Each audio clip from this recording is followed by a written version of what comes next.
Before I was even born, my father was in the Congress of the United States, Thomas D'Alessandro Jr. He was okay, let's hear it for Dad. He was, as a little teenager, a Shabbat Goy. So he spoke Yiddish.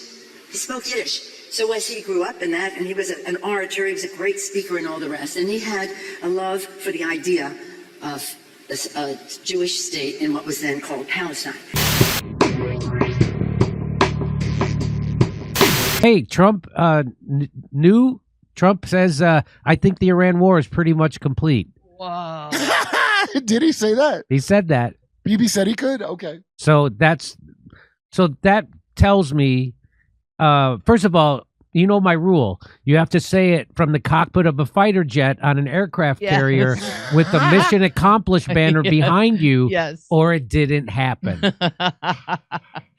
Yes. So he's doing his mission accomplished. He is. So Trump is trying to do mission accomplished right now because they know they are getting their ass kicked because Iran is flying $30,000 drones and we're shooting $1 million missiles at them. So for every $30,000 drone, we got to shoot at least $5 or $10 million missiles at them. Oh, they're more expensive. It's like 5 to 10 border walls worth of missiles. Yeah. That's how much we so and they wiped out all of our military bases in the Gulf states pretty much. Oh, wow. They told Trump in Mac's article that the Ayatollah is trying to assassinate him. So think of that lame control. So with that, mission accomplished, right? And Trump ain't going to tell you it's just about him, is he? So that's what they're trying to do here. This is what Trump is trying to do. He's trying to do a mission accomplished. That's what he's trying to do. So again, just in a phone interview with CBS News, President Trump stated that the U.S. war with Iran is nearing its end. Let's listen. I'll be watching. The president's going to hold a news conference just a short time from now. It's going to get started at 5:30 from Doral, Florida this evening. In the meantime, he has done some phone interviews with several outlets, most recently talking to CBS News's White House reporter, I should say. And in that interview with WeAreChange, he said, I think the war is very complete, pretty much. They have no Navy, no communications. They've got no Air Force. He added that the U.S. is, quote, very far ahead of the initial 4 to 5 week estimated time frame. So, by the way, I know for a fact that they think it's going to go on for 100 more days. Yeah. So they think it's going to go on for they think the war is going to go on for at least 100 more days. Now, do you think Greta clone Sustern there thinks that that replacement younger Greta Van Sustern with the angular, they got a cold storage Greta Van Sustern knockoff clones ready to go.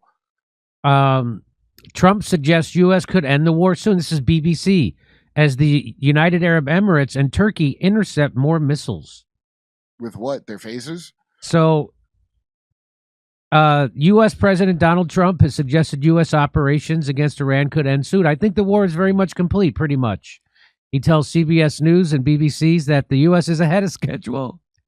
Because they killed the guy he thought was trying to kill him. Yeah. So now he's, yep. Trump's comments, so according to what Kurt said he just saw in Gray Zone, that they had convinced Trump that Iran was trying to assassinate him. And so now he feels like, oh, I got him. It's like a Chalabi guy they found to tell him that. I can't remember the name in there, but go on a Gray Zone article. It's pretty interesting. Trump's comments suggest he may be ready to declare victory, but not clear what that would mean. Turkey, UAE, and Qatar all say they have intercepted Iranian missiles, while Israel says it has detected more attacks.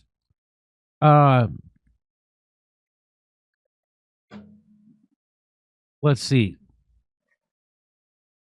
Also, the UK defense. So they're basically saying that they're hitting more missiles that are coming out of Iran. You know, the missiles made by a toy shop somewhere in Tehran. Proud moment.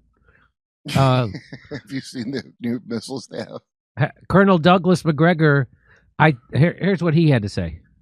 I spoke to a source inside our own government who was concerned prior to the attack that an attack could strengthen the hand of some of Iran's hardliners in the regime.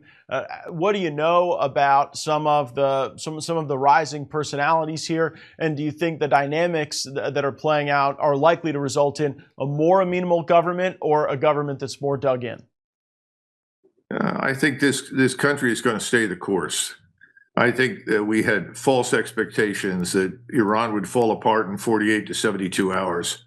We imputed too much to what we thought was some major upheaval in the country when it wasn't, when there were protests. There were lots of people miserable and unhappy because of the economy, thanks in large part to our sanctions, but also a great deal of mismanagement by the government.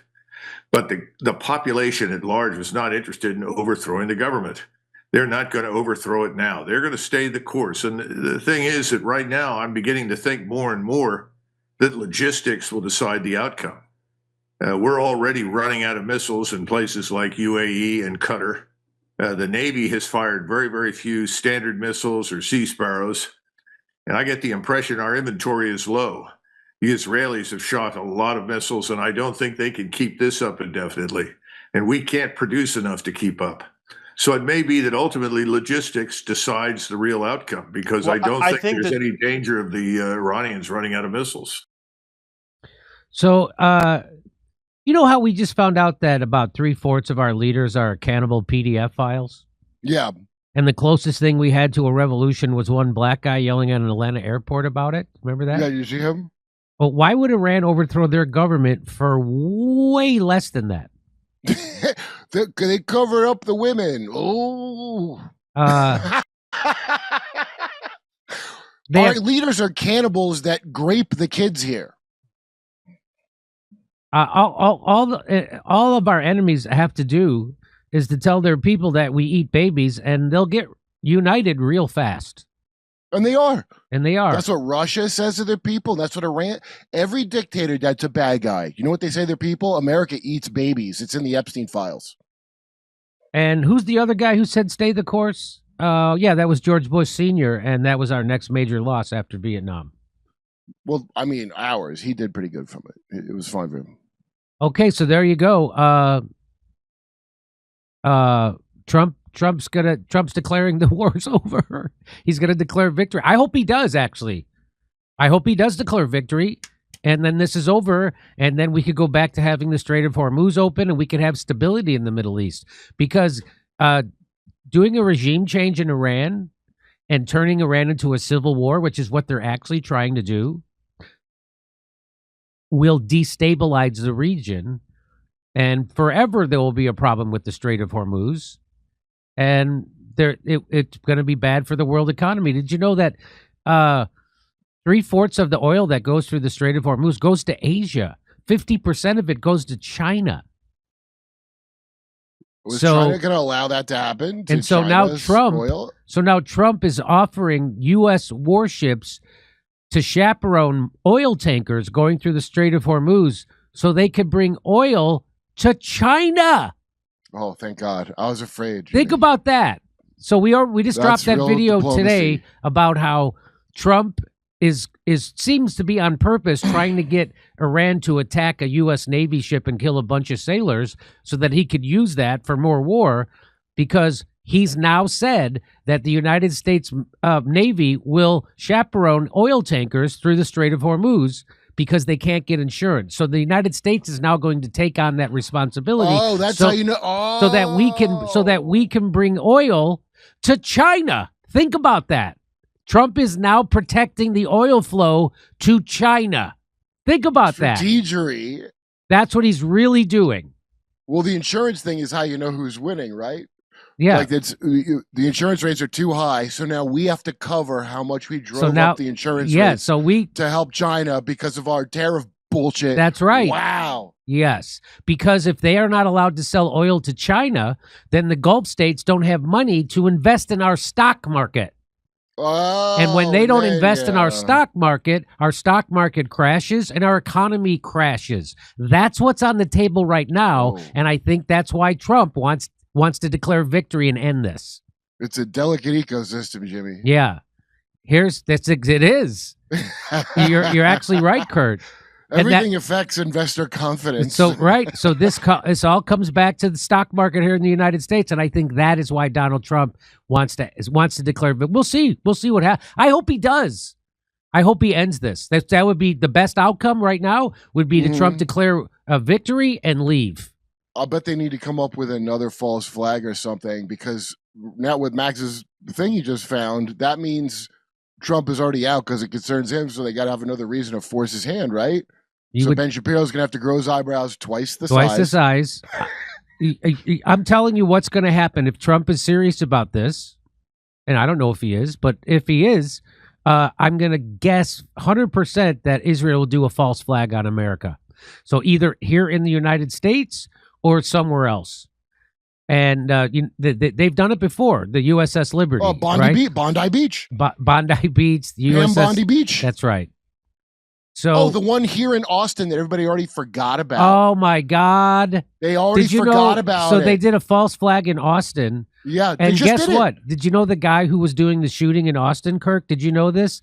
That they found out that there was Google searches from Camp Huachuca on that guy's name before he did the shooting. Did you know this? You don't say? What? I didn't know the Fort, I saw the Fort Huachuca part, but he had, it's a Senegalese man with property of Allah written on his sweatshirt, which ain't no black Muslims joined to be property on purpose. Secondly, there's no Shia black Muslim. What the fuck are you thinking? And he had the Iranian flag they found. So the cops here wisely said, it's possibly a terrorist attack, but they didn't say it is, because even an imbecile could see the level of false flag of that attack.